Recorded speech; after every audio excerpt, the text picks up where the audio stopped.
Hello, it's Drisk here and welcome to my best game of a letter, Arcade Edition, with this video being the letter D.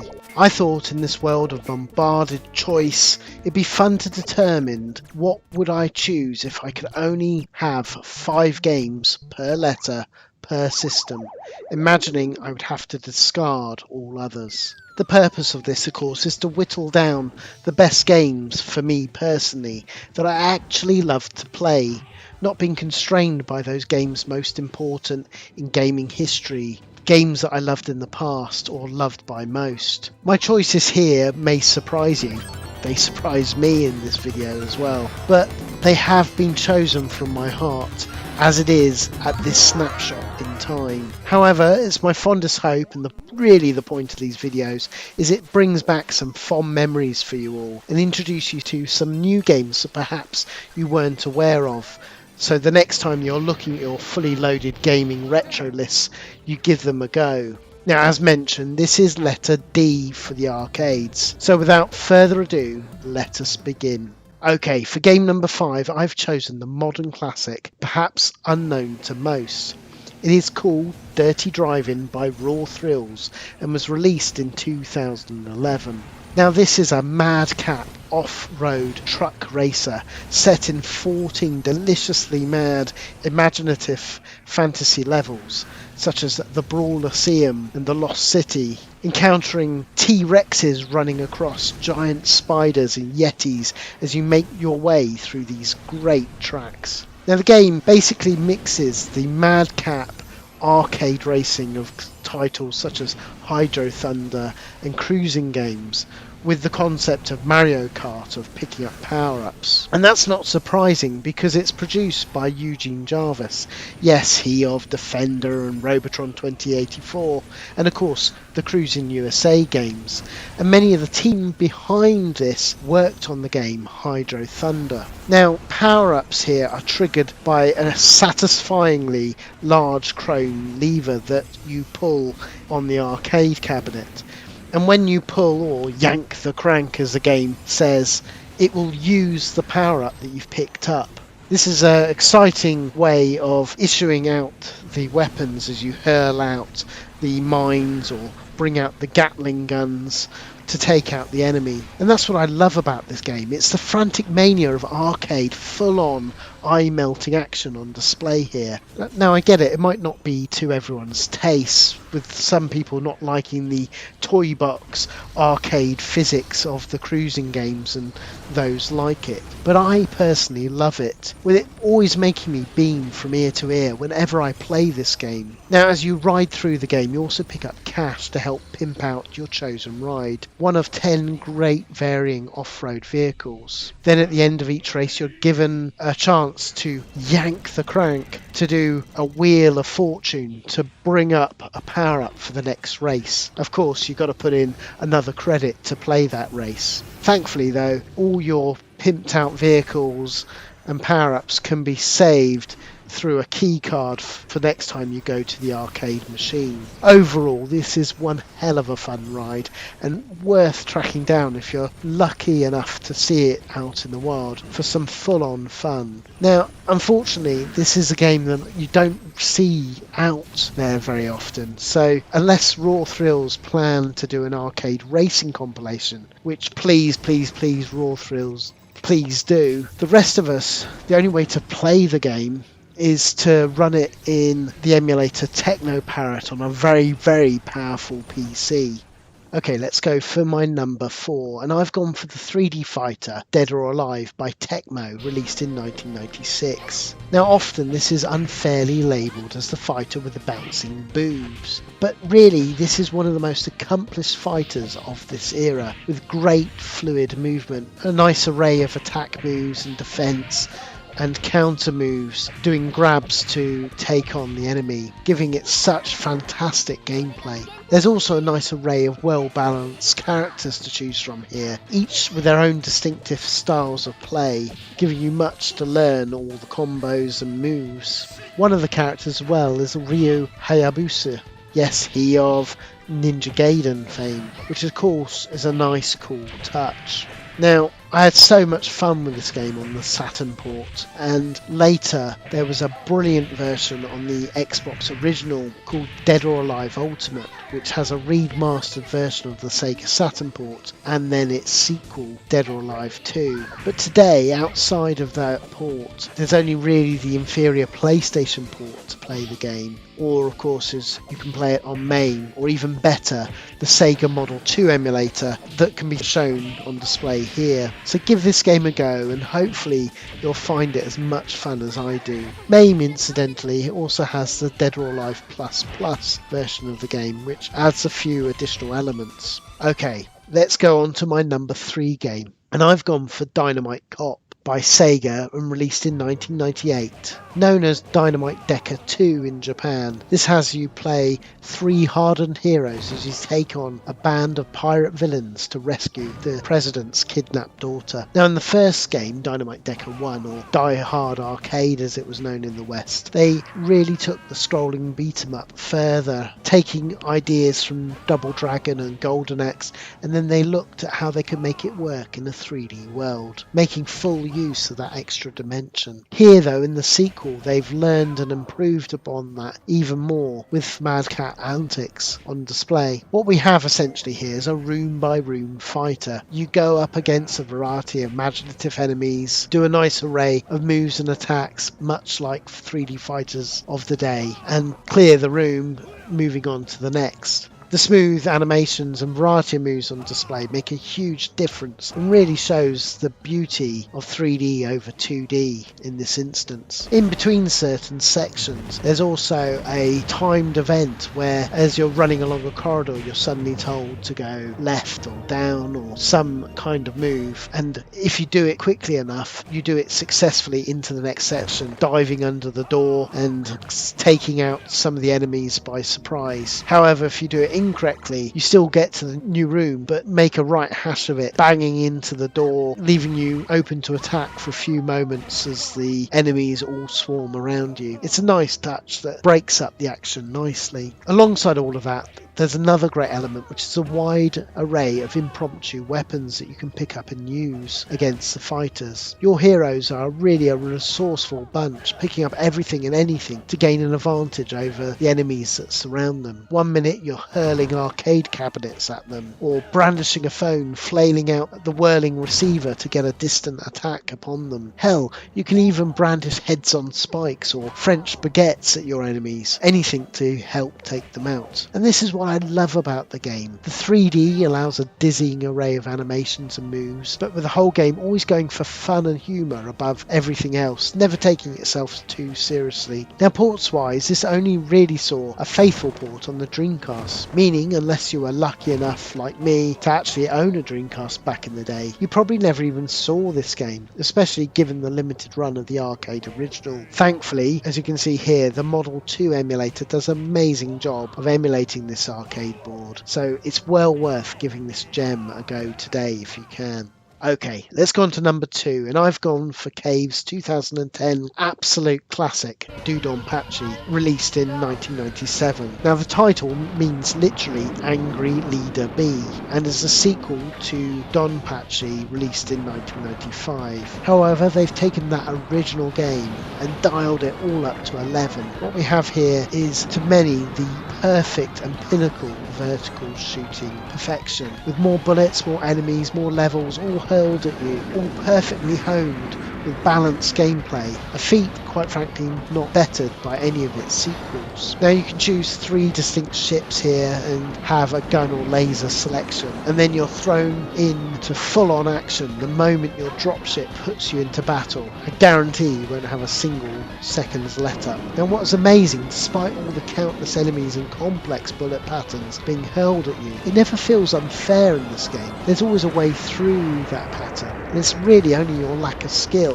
or memory that causes you to die. Now thankfully, the bullet upgrade path as well, you start off with really meaty weapons right at the beginning, and this rises up, quite frankly, to absolutely insane, allowing you to take out most of the hordes of countless enemies. There's also a nice variety of shot on display, with just pressing the button quickly giving you a normal rapid fire, or a concentrated shot if you hold down the fire button. Finally, the second button does a bomb shot, which is a more powerful weapon, taking out most of the enemies ahead of you, which is essential when you're caught in a bind.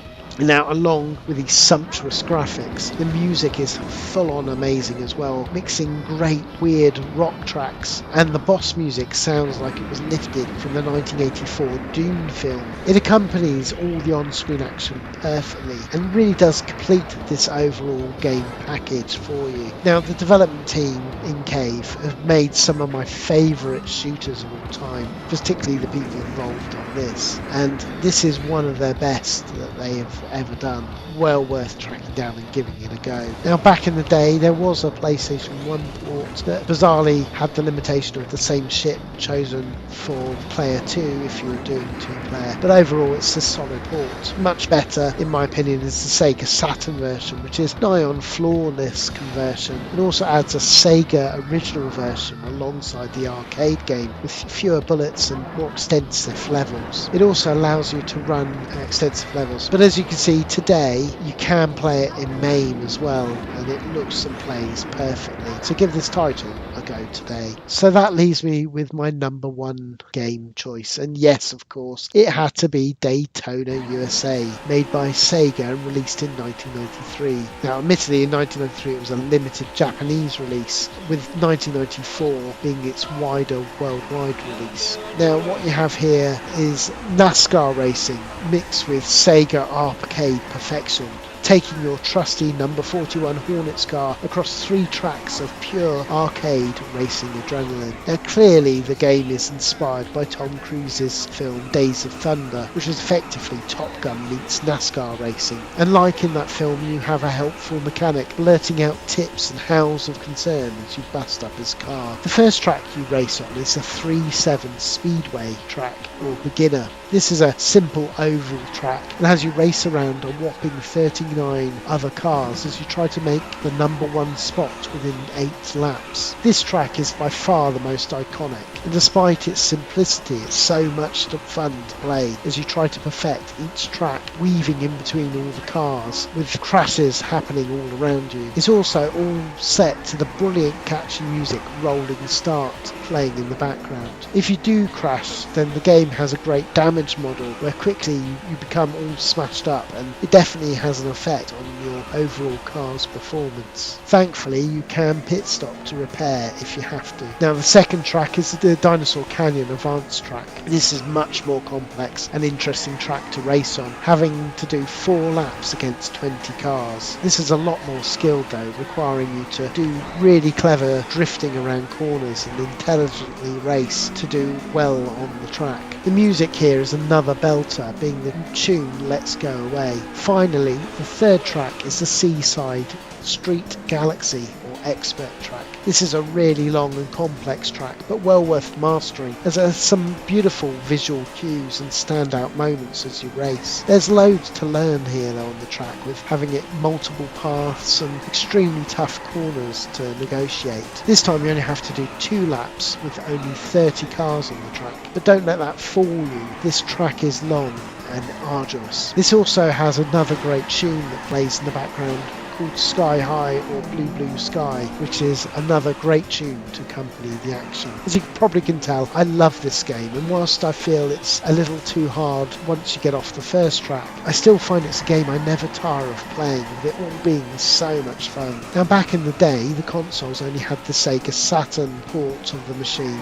meant that if you didn't have that console, you probably would have missed out. Still, the PC did have a solid port in 1996 as well, which which improved the Saturn ports with higher res graphics and really was the best way and only way to play it up until the Sega Dreamcast version of the game called Daytona USA 2001, released in the end of 2000. Thankfully, years later on the Xbox 360 and PS3 era, a digital version of Daytona USA was re-released, and this works on the latest consoles as well. These versions are simply the best way to play it today, with butter smooth frame rates and high-res versions of the graphics, meaning the game has never looked and played better. It all has online leaderboards and online play as well. Hell, it even has the karaoke mode. It is by far the perfect way to play this. Still, if you don't have that version, alternatively, as you can see here, is the Model 2 emulator, which does an excellent job as well. It's also an arcade club in all the venues, which have sit-down versions of the cabinet and two-player, so there's no excuse not to retry this game again today. Okay, so that's my list, and I suspect it surprised you with me leaving some huge big hitters off my list here. Now, whilst I appreciate those games and their importance in video game history and how they're integral and beloved by so many people, including my own. I mean, I love these games in my past. But when I looked in my heart and what I actually played today, I found I don't play them as much. So I'm going to list a few of the big hitters here and the reasons why I didn't choose them before going on to some honourable, lesser known mentions. Okay, the first big hitter not on my list was Dig Dug, of course, by Namco. Now, I understand the love for it. I think the visuals and audio are great, but if I'm honest, I've never really got on with the gameplay that much. I just don't find it that much fun. Then we have Defender. Now, I get the love for this game, I get how it's iconic, but for me there's just too many buttons. There's one to reverse, one for thrust, one to fire, one to hyper jump, meaning I'm dead usually before I worked out the right button to press. I just find it so difficult to play. Having said that, when you see a good player that's mastered the game, you definitely see why it's so revered. Next we have Donkey Kong. Now this is important in so many ways through arcade gaming history, but I'm absolutely hopeless at the game. To be honest, I'm lucky to get off the first screen. I find the seemingly randomness of the barrels and the whole variety of enemies and sheer brutality of it all makes it so difficult, and it just leaves me cold and angry and frustrated whenever I try to play it. Then of course we've got Double Dragon. Now I adore this game, and for the longest time it was on my list. It's a game nostalgically I loved to the end of time. As a kid I played it to death, and also of course history wise it's absolutely undeniable. This is such an important step forward in the scrolling beat 'em up genre. I adore the visual look, I love the music, but playing it today and removing my nostalgic goggles for it, I just came to realise it doesn't grab me in the same way it used to, with quite frankly later games that have come taking what they've learned have really taken the genre forward. Then there's the game Darius, known for its opulent 3-screen shooter. Now I do get the love for this game as well, but I think there's so many better horizontal shooters out there in my opinion. Now alongside those big hitters, I know there were many more. I wanted to give some honourable mentions for lesser known games that I definitely think are worth a shout out. My first honourable mention is Capcom's Dungeons & Dragons Chronicles of Mystara. Now this took all they had learned from their other scrolling beat-em-up games such as Knights of the Round, and they've taken all of that to make a beautiful update to Sega's Golden Axe game in effect, in all but name, adding in upgrade and RPG elements. And in my view, with the gorgeous animations and graphics, this makes it one of the best scrolling beat-em-ups around. Another overlooked title today is Dynasty Warriors. No, not the 3D famous PS2 and later series that came out, but Capcom's 1989 arcade classic original. This is a surprisingly fun spin on the scrolling beat-em-up genre, putting on a horse with swarms of enemies. There's also amazing shooters on this letter which didn't make my list. There's Cave's 2008 Death Smiles, which is the Mega Black label, the one that I'm showing here. Now this is, as you can see, a stunningly beautiful game with impressive attack waves and all with the imaginative enemies and backdrops to shoot your way through. Other great shooters, Whale, Worthy worthy of mention is Darius Gaiden, Silverhawk. Now this Taito shooter is the 5th in the series, and for me it's one of my favourites in that series. It all plays so well, and I love the trippy weird music mixed in with the crazy enemy designs, making this an absolute blast to play and definitely one of my favourites. Another interesting shooter is Capcom's Demahu. Now this is done by ex-Toplin Teams Rising, released in 2000. There's actually the 3rd in the series of their Mahou Daisakusan game series. This does, as you can see, an awesome update and well worthy to play today. Finally, there is the amazing shooter Dentai Twin B. Now, I adore this vertical Konami shoot 'em up. It's so playable with awesome music and visuals, making this the ultimate update to that 1985 Konami original. There's great power-ups in the game, the levels are brilliantly designed, and it all draws me back to this game again and again. And to be honest, this was on my list for the longest time until my recent newfound addiction of dirty driving meant it just pipped it to the post. So there you go. There's my list. I appreciate it's a different list than many others would choose, but keep in mind this is my own personal thoughts and opinions. I'm not saying that these are the best games, just the games I enjoy the most for me. The simple truth though is I adore all these games I mentioned in their own way, and it was really tough whittling this down to just 5. Thank you for all your kind comments, thoughts and suggestions on the previous videos, and I definitely will play some of the games that you've mentioned. Well, there you go. Look out for letter E in my gaming series, and don't forget I'm also on the free podcast RGDS, or the Retro Gaming Discussion Show, as one of the hosts. And on that we go through chatting about all things retro. It's a fun blast and well worth having a listen to. So until next time, keep it retro.